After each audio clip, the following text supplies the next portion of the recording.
República Dominicana. Los barrios populares de Santo Domingo laten con energía y una identidad propia, incluso en medio de la pobreza más extrema. La vida a menudo se construye sobre la improvisación, del trabajo en la música, mientras los niños crecen rodeados de violencia, drogas y tradiciones controvertidas.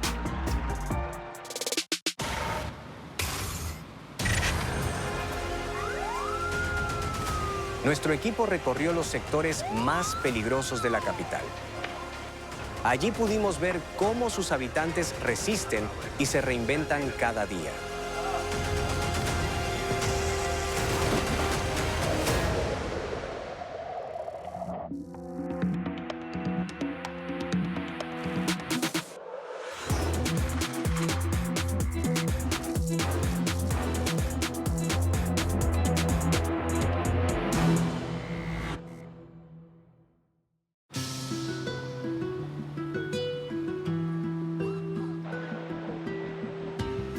Lejos del elegante centro de Santo Domingo se encuentra el barrio La Gualey, un nombre incómodo. Para muchos es sinónimo de peligro, descuido, y para otros es un sitio que ha sido juzgado, estigmatizado injustamente.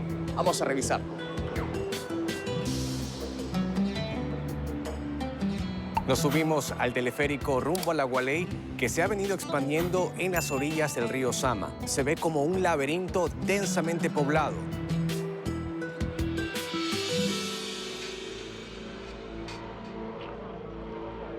Aquí no se puede entrar sin un enlace, alguien que abre el camino y cuente la vida desde adentro. Nosotros nos pusimos en contacto con gente que conoce la zona y así nos recibieron. ¿Qué pasa, mi gente? Yo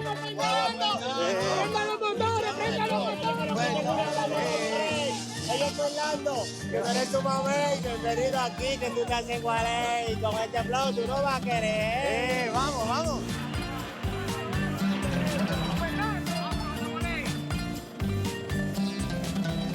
Entrar a La Gualey no es simplemente cruzar una calle, es atravesar una frontera invisible donde Santo Domingo muestra una de sus caras más crudas. Este barrio tiene calles estrechas donde el tránsito casi no tiene reglas, se los aseguro.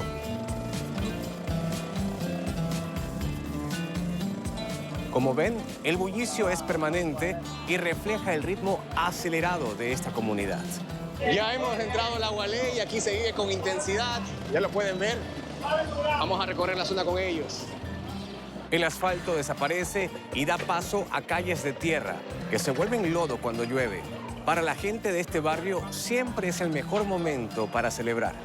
Fernando, no andes solo, que ese c*** está soltero, la niña está celosa y por un bate está llorando. Mami, estoy ocupada, yo voy a ver cuando te freno. Los lunes de perreo son los lunes de topita.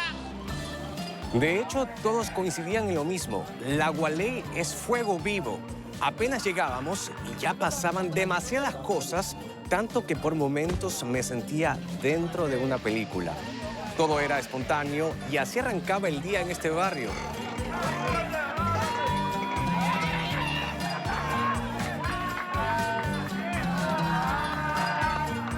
Había un ambiente de fiesta, de entusiasmo genuino. Se notaba que la gente estaba emocionada, con ganas de mostrarse ante las cámaras, en un lugar que durante años ha sido ignorado.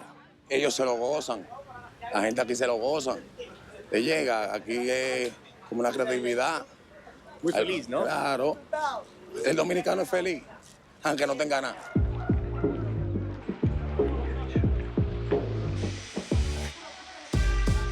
Queríamos ver cómo era la vida en estas zonas y casi sin buscarlo nos encontramos con algo que todas las semanas enciende el ánimo de la gente, la pelea de gallos. Antes de empezar, ponen a los animales en una balanza para comprobar el peso. Llegaba todo el mundo y realmente no importaba cómo. Vimos a una persona que incluso iba en muletas.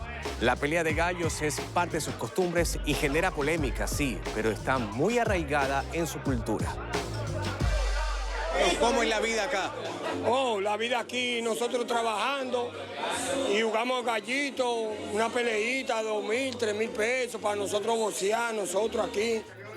3.000 pesos dominicanos. Eso podría ser unos $50. Un valor alto para estos barrios donde en su propia casa preparan a los animales para pelear.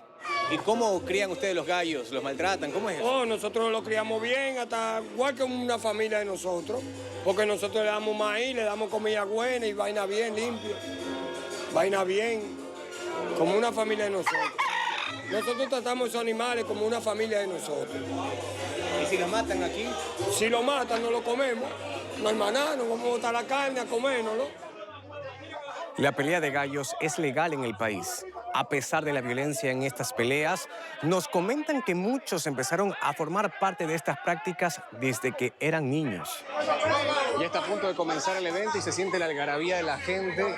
Todos quienes están aquí han pagado una cifra para sentarse en este sitio y ver la pelea. Cerca de $7. Vamos a ver cómo ocurre. Cuando finalmente soltaron a los gallos, el enfrentamiento fue inmediato y violento. El ambiente se descontroló. La tensión se sentía en el aire. La gente gritaba sin control, intentando lanzar números al rival. Mientras los gallos van peleando, la gente grita haciendo apuestas por cada uno de los gallos y esto se vuelve realmente una locura. En la pelea son 10 minutos. El que cogió adelante, el que ganó es el que ganó. Hay gente que juegan, cuando los gallos los sueltan a pelear, entonces juegan. Porque a veces sí confían del gallo, pero cuando lo ven peleando, entonces se lanzan a jugar dinero. Hay gente que pierde mucho dinero aquí. Sí, se pierde mucho y se gana mucho también. Al final, uno de los gallos quedó tendido en el suelo, sin vida. A mí, sinceramente, el evento me dejó una sensación amarga. Sin embargo, para muchos, esto no es solo un espectáculo. Lo defienden como una forma de ganarse la vida. De hecho, el dueño del gallo ganador cobró el dinero por la victoria, lo cual es parte de la economía informal de la que dependen muchas familias en estos barrios.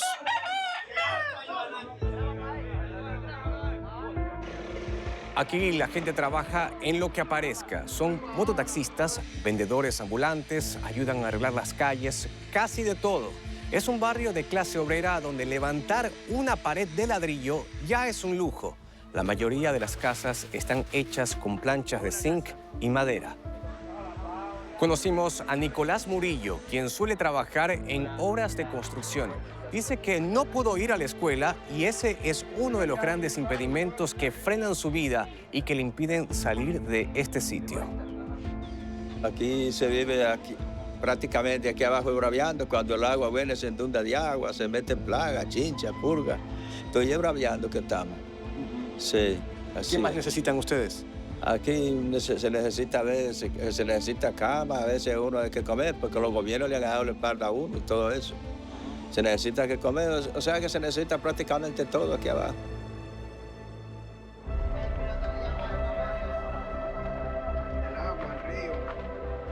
Y ahora viene algo que me sorprendió. En medio de las calles de tierra y la basura hay un oasis escondido.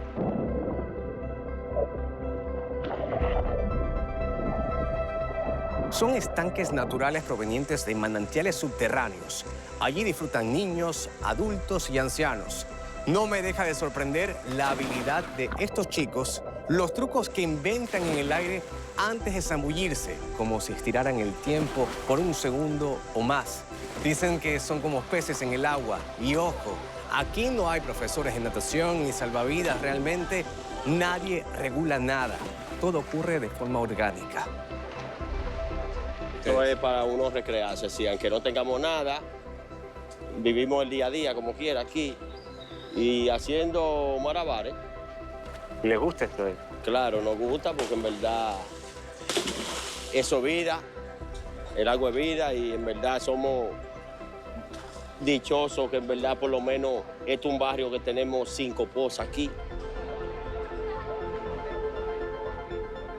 El agua se ve refrescante, pero ¿cómo algo cristalino y vivo logra mantenerse aquí en medio de la basura?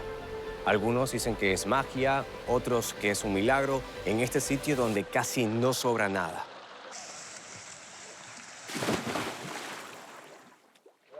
Al caminar por el barrio conocimos a Marta. Ella, aunque siempre mantiene una sonrisa en su rostro, nos comenta sus problemas y asegura que está loca por salir de este barrio junto a su familia. Entre sus miedos, dice, está la policía. Los niños se divierten mucho en el agua, pero es un corre-corre. La policía se tira mucho aquí en este barrio. Y ya usted sabe, se tiran tigres del otro lado, de otro barrio. Ajá. Aquí no se vive ninguna armonía, uno tiene que estar trancado. Pero la policía tendría que protegerles a ustedes.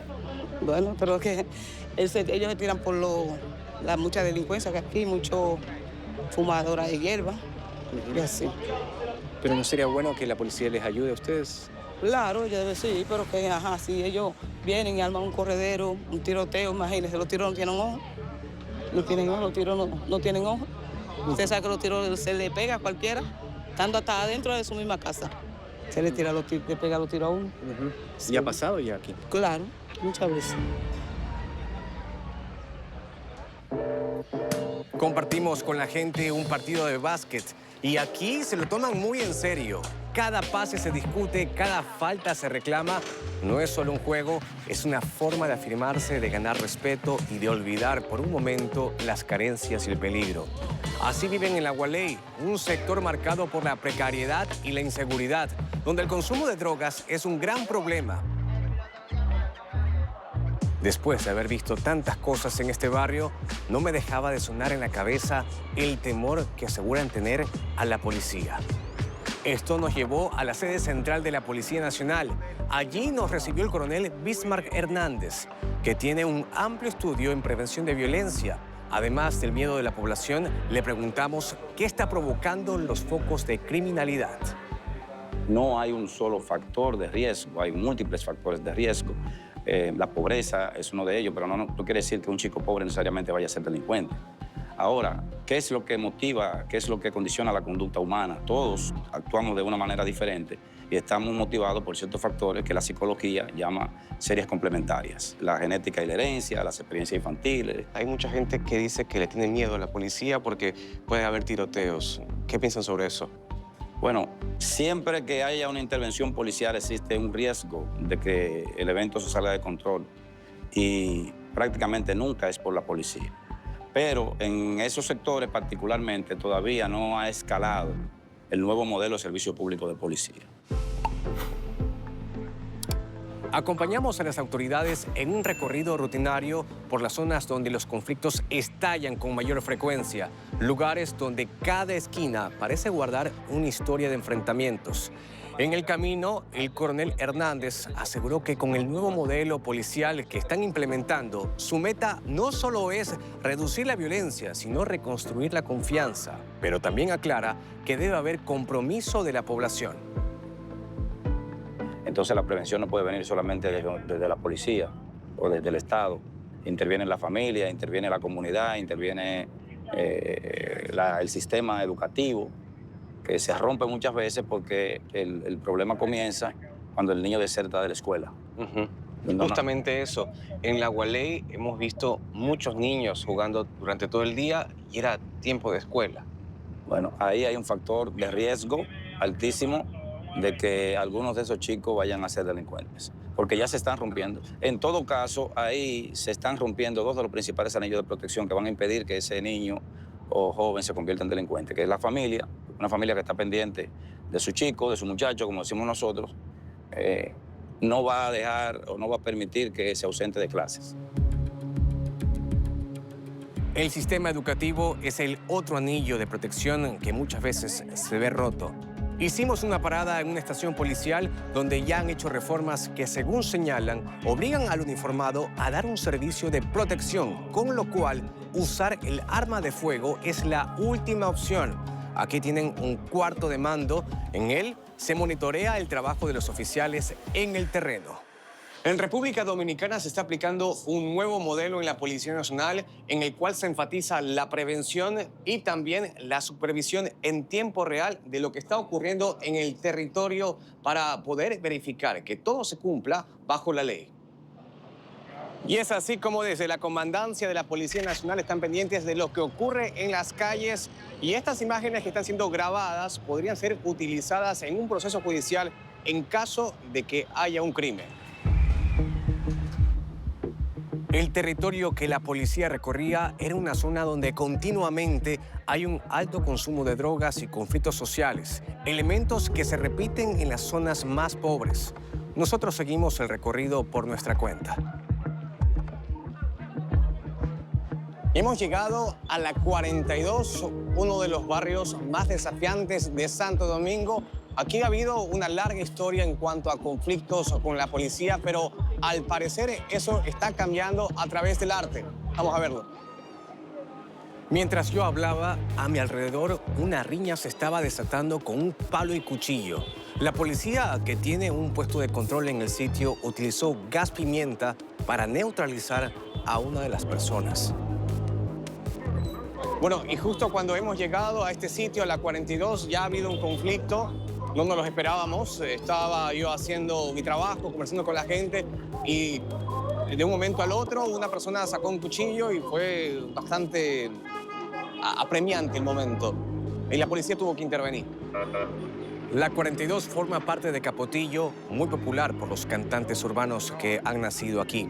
La población nos cuenta que antes la policía no podía entrar. Ahora la presencia es permanente. La vida en este lugar es intensa, ruidosa y siempre en movimiento. La calle está llena de gente, vendedores ambulantes, tienda con música a todo volumen y motociclistas que nos pasan rozando. El ambiente es caótico. Nos recibió el grupo de chicos con el que habíamos contactado antes de llegar al país. Recorrimos los callejones junto a Tony. Admite que a este barrio se lo conoce por ser peligroso. Sin embargo, dice que ya no es tanto así. Siempre había un tiroteo, que siempre había una botellería por aquí, que siempre había gente que se veían, que 2 muertos por aquí, 3 muertos por aquí, ya no, eso cambió ya. Aquí el que baja para acá abajo viene a gozar. Vamos a ir para Capotillo para que nos lleven a bebernos un par de traguitos, para que nos lleven a los ríos, para que nos lleven a cualquier estado, cualquier cosa, ¿tú me entiendes? Pero ya eso cambió ya, pero ahora mismo estamos desarrollando con lo que es la cultura de nosotros, ¿tú me entiendes? Gracias a Dios. Lo que está el trabajo, podemos ir a cualquier lado, podemos poner una peluquería, como se puede poner un estable de bebidas, se puede poner un negocio de ropa.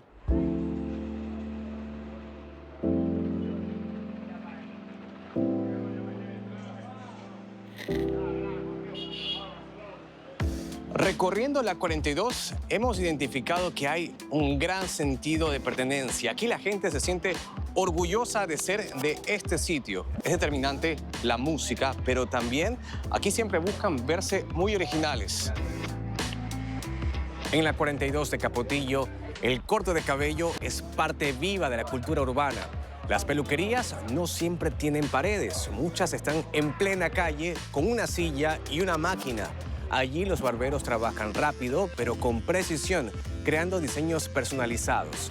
Y en medio de todo este escenario callejero, nace el talento musical. Y así fuimos al estudio de grabación que recoge la voz del barrio. Allí, Tony y el cantante denominado Peluche cuentan cómo todo empezó. Y yo me puse a grabar la música, ¿usted me entiende? A hacer los videos. Y los videos míos se fueron viralizando. ¿Usted me entiende? Y un video de lo que yo subo coge hasta 10 millones, 5 millones. ¿Cómo ha sido tu historia? ¿Qué te llevó a cantar, a escribir? Oh, el sistema, mi país, la vida, que yo dije, yo quiero cambiar, yo soy de aquí de la 42, de Capotillo, pero yo quiero otro futuro para mí, para mi gente, yo quiero estar en otro mundo, que podamos viajar, yo darle un bien futuro a mis hijos. Luego, Peluche nos contó que escribe sus canciones motivado por sus problemas cotidianos, pero disfruta de la improvisación. Y lo pusimos a prueba, ¿eh? Porque así uno va a los sitios, uno ve la cosa, uno ve la vaina, uno ve el mundo, cómo está la vaina, la gente hablando. Aquí estamos improvisando la vaina, hasta que da el proyecto. Y el proyecto pega. ¿Y ahora qué se te viene a la mente? Oh, el RT la vuelta. Si no estamos con RT, no hay forma. A ver, vamos a ver. Empezamos con la R y terminamos con el T. La palabra verdadera la tenemos en RD. La palabra original, RT, la palabra original, RT. Bien. No le voy a la cotorra, eso es. Muy bien, buena. Eso fue bastante improvisado. Realmente aquí casi todo es así. Estos barrios fueron la improvisación de aquellos que llegaron del campo y otras ciudades décadas atrás para trabajar en la capital. Después de observar de cerca cómo vive la población en estos sectores, quisimos comprender qué significa habitar en un lugar donde la falta de servicios básicos no es una preocupación cotidiana. Gran parte de la capital se ha llenado de edificios residenciales y hay más proyectos en marcha. El contraste es contundente. Ingresamos a uno de esos departamentos que cuentan con seguridad privada y zonas de descanso. Este espacio podría servir para una pareja, mas no para una familia. Cuenta con solo un dormitorio. En esta zona los precios que encontramos superan cualquier expectativa. El dominicano promedio no podría vivir en una zona como esta. Y en un apartamento, por ejemplo, que es de unos aproximadamente 65 metros, por el costo que tiene. ¿Cuánto podría costar más o menos? Un apartamento aquí puede costar por encima de los 8 millones de pesos. Cerca de $130.000. 130.000, 135.000 dólares. Luciris Mateo nos llevó a la terraza del edificio. Nos explica que para el dominicano adquirir una vivienda como en este sitio es casi un sueño imposible, incluso con las ayudas que pueda ofrecer el Estado. Basta un cálculo sencillo para entenderlo. El salario promedio ronda los $300 mensuales, mientras que la canasta básica supera los 700. Además de ello, hay otra barrera que a mí particularmente me incomoda: la discriminación. Tú podrías tener todo el dinero para poder adquirir una casa o un apartamento como este, pero sin embargo, si esa junta de vecinos o si ese lugar no permite que personas de tu origen puedan vivir ahí, pues entonces no te lo van ni siquiera a permitir adquirir el apartamento. O sea, por el origen, si soy de un barrio, quizás no podría comprar un departamento en una mejor zona. Así es.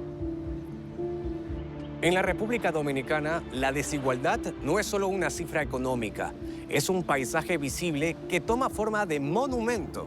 En el casco colonial de la capital se le rinde honor a Cristóbal Colón en una de sus plazas más importantes. Colón en lo más alto y a los pies del pedestal, la líder indígena Anacaona. Fíjate que él queda encima, Anacaona queda debajo. ¿Cómo terminaron los indios? Terminaron sometidos a una especie de esclavitud media debajo de los denominados patronos, que fueron ellos en ese sentido. ¿Esto puede ilustrar lo que está ocurriendo actualmente en República Dominicana? No solamente en República Dominicana, esto ilustra lo que ha ocurrido históricamente en todo el Caribe. Le preguntamos sobre cuál ha sido el papel del Estado en resolver las brechas de desigualdad. Dijo que se han hecho políticas públicas, pero que la propia población es la responsable. Si tú te vas, por ejemplo, a uno de los barrios más marginados de aquí, te vas a Gualey y te vas a encontrar con que la gente tiene los mismos problemas de hace 40 años. ¿A dónde vamos con eso? A lo que yo te decía previamente. Existen aquellos que buscan la manera de salir, la manera de trabajar, de fomentar un progreso, pero existen otros que simplemente viven en el conformismo. ¿El pobre es pobre por conformista? Esa es la primera pregunta que se me viene a la cabeza. Sin duda, es un tema que genera confrontación. Conversamos con el abogado Cándido Simón, que rechaza de plano esa idea. Para él, es el sistema el que mantiene a la población atrapada en la pobreza. En esos sectores sociales no se hace inversión. ¿No es por conformismo? Imposible, pero por Dios. ¿Quién se va a sentir conforme con pasar hambre? ¿Quién se va a sentir conforme con no tener dónde llevar a sus hijos a educarse adecuadamente? Los narcotraficantes en los barrios les satisfacen las necesidades básicas a la gente, razón por la cual la gente, no porque quiera involucrarse en esto, sino porque el Estado no les provee esos servicios y los traficantes de los puntos de droga sí les proveen los servicios. Seguridad inclusive. Después de ver de cerca cómo se vive aquí, queda claro que estas desigualdades no son casuales ni recientes. Son heridas viejas que todavía marcan quién tiene oportunidades y quién no.